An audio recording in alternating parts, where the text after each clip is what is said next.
A pergunta que não quer calar é: você é um ortodoxo? Preza pela doutrina ortodoxa? Você é um pregador da sã doutrina? Você preserva princípios?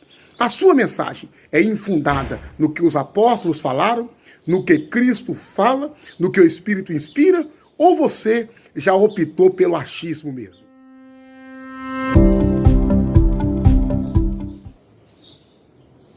Olá, queridos, estamos aqui para uma breve reflexão sobre ortodoxia e heterodoxia. O que são? O que significa? Quais os significados dos termos? Ortodoxia e heterodoxia são dois termos técnicos, mas são necessários à teologia para, então, distinguir entre o verdadeiro ensino e o desvio da doutrina bíblica. Então vamos para o conceito da palavra ortodoxia. A palavra ortodoxia vem do termo grego ortos, que significa aquilo que é certo, reto e correto. Então, isso está relacionado à conformidade do que realmente a Bíblia diz, ensina e não do que a Bíblia queria dizer, queria falar ou a Bíblia queria supor. Ortodoxia significa conformidade com aquilo que está escrito, ou seja, fiel à doutrina cristã e bíblica. Mas, biblicamente, qual é o sentido da palavra que nos leva a acreditar que devemos ser ortodoxos e prezar pela a ortodoxia das Escrituras e da sua doutrina? Biblicamente, o termo que se refere a essa ortodoxia são vários, mas vou citar um: sã doutrina, sã palavra. E como saber se a doutrina que eu e você estamos pregando ou ouvindo é ortodoxa? Quando essa doutrina ela tem coerência ao que os apóstolos e Cristo ensinaram. Então, qual a nossa responsabilidade como defensores e detentores, pregadores da doutrina ortodoxa? Primeiro, a igreja deve se manter firme no propósito de pregar a palavra como ela é. Doa quem doer, goste quem gostar. A Bíblia diz: pregue a palavra em tempo e em fora de tempo. Pregue, ensine, redarga. E a Bíblia diz: procura apresentar-te a Deus como obreiro aprovado, que maneja bem a palavra e não tem do que se envergonhar. Segundo, a igreja deve combater, municiada de fé e consagração, todas as doutrinas que vêm de encontro àquilo que a Bíblia realmente é. Principalmente doutrinas heréticas, doutrinas de demônios e vãs filosofia. Afinal, o Senhor nos chamou para sermos guardiões da sã doutrina, da doutrina sã, da doutrina pura, que o apóstolo Paulo enfatiza e categoriza que nos últimos dias muitos não sofrerão a sã doutrina. A pergunta que não quer calar é: você é um ortodoxo? Preza pela doutrina ortodoxa? Você é um pregador da sã doutrina? Você preserva princípios? A sua mensagem é infundada no que os apóstolos falaram, no que Cristo fala, no que o Espírito inspira? Ou você já optou pelo achismo mesmo? Em terceiro motivo, devemos entender e compreender que a tarefa da igreja é árdua, mas deve ser primordial. Porque no combate às falsas doutrinas, a igreja ela é a coluna e firmeza da verdade.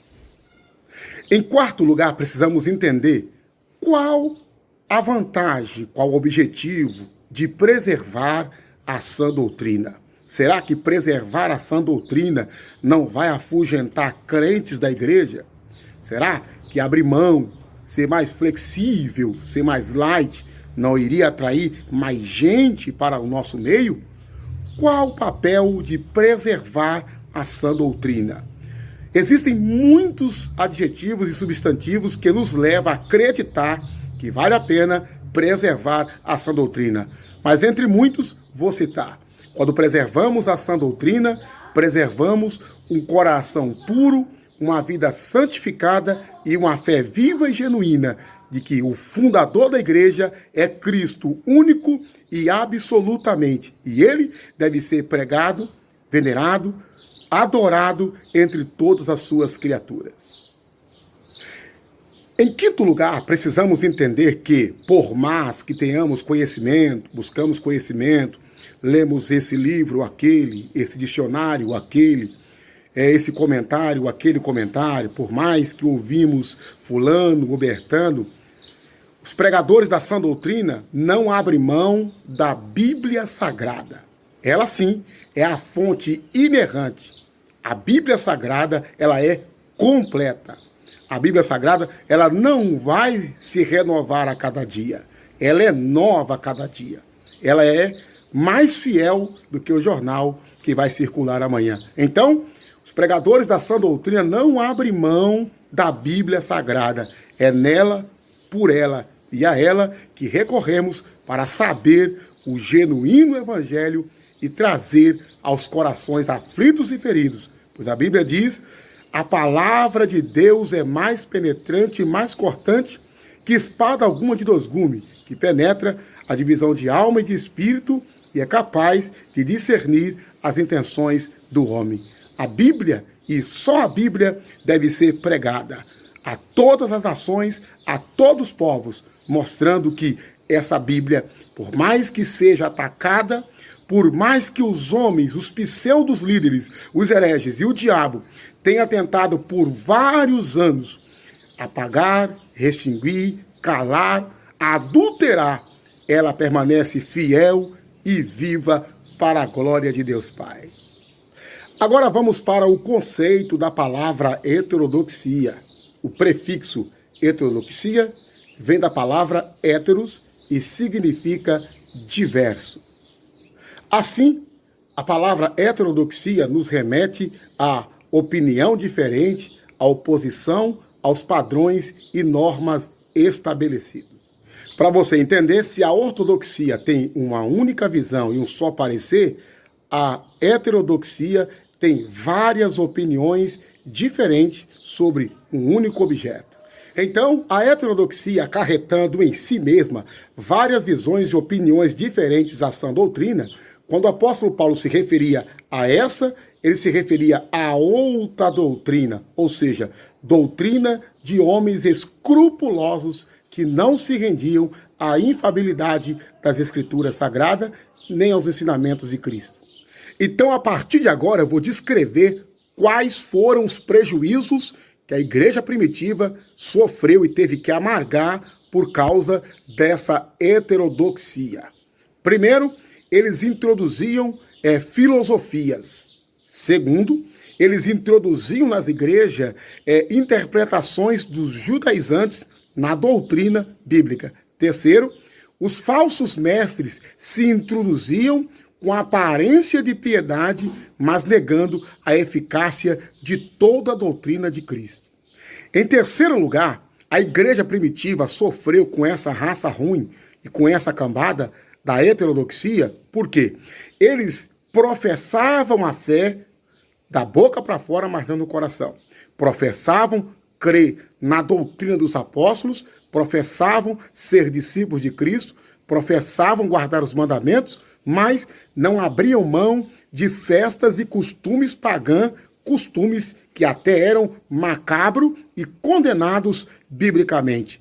Não abriam mão dessas festas pagãs e pregavam o evangelho. Isso causava uma confusão na mente das pessoas. Como pode aquele líder se preservar, se guardar, manter-se fiel à palavra, aos costumes e à doutrina, mas aquele outro líder não guarda os mandamentos, guarda luas, guarda sábados, participa de festas pagãs e ainda assim professa que é um seguidor de Cristo, professa ter o Espírito Santo, e isso causava uma grande destruição no seio da igreja, pelo que o apóstolo Paulo disse: a estes resistes na fé, na palavra e no trato. Por isso, o apóstolo Paulo convoca a igreja para permanecer na sã doutrina, porque estes estão ainda nos nossos dias, causando muitos males no seio da igreja de Cristo. E como devemos combatê-los? Orando apenas? Jejuando apenas? Não. Ensinando com veemência, manejando bem a palavra da verdade, a palavra da justiça, porque Jesus garantiu que as portas do inferno não prevalecerão e os que usam de engano não permanecem na igreja de Cristo. E a esses adeptos da heterodoxia, Paulo categoriza como homens infiéis, inescrupulosos, amantes de si mesmo, avarentos, que o objetivo principal desses homens é o ganho, o lucro. E a ideia que Paulo passa para os cristãos ortodoxos, aqueles que preservam a sua doutrina, é de que realmente estava acontecendo, e está acontecendo, e acontecerá um grande conflito, uma grande batalha, uma grande guerra entre o verdadeiro e o falso. E a ideia que Paulo está passando é: combata, fale veemente, pregue veemente, não recue, não se intimide, não se acovarde. Porque os adeptos da heterodoxia, da visão diferente, da opinião diferente, das várias opiniões, eles aplicam a sua própria exegese, interpretando o texto com o intuito de manipular os incautos.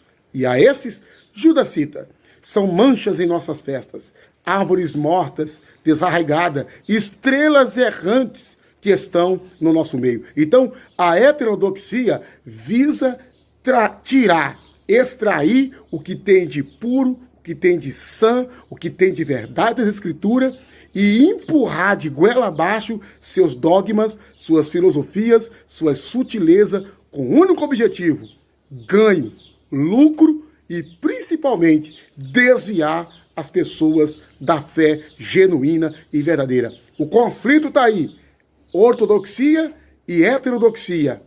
Quem é você? De que lado você está? Qual dessas doutrinas te são familiar? Qual dessas você prega? Quais dessas você defende? Você acha que é um ortodoxo ou você já se enquadra no heterodoxo? Quantas pessoas pregaram a fé genuína, mas ao longo do tempo abriram mão e resolveram simplesmente se opor às Escrituras sagradas? Paulo, ao frisar alguns indivíduos que partiram para essa premissa de desviar, de distorcer as Escrituras sagradas, Paulo disse: porque ai deles, porque o câncer roerá como gangrena. Héteros e ortodoxos. Quem é você?